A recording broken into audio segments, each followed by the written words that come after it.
বন্ধুরা, আজকে রান্না হবে চিলি চিকেন।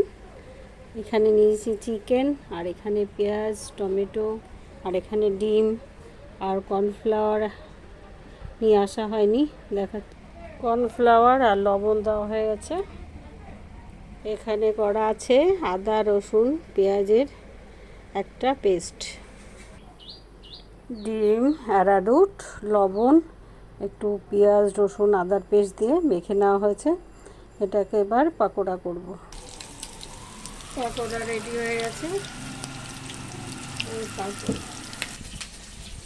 জিরার গুঁড়ো, ধনে গুঁড়ো, লঙ্কার গুঁড়ো, টমেটো সস, চিলি সস দিয়ে একটা ঘোল বানিয়ে নিলাম। আর দেবো এই কাঁচা লঙ্কাগুলো।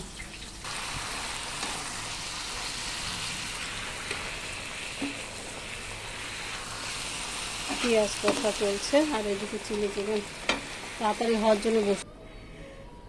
Chilli chicken ready.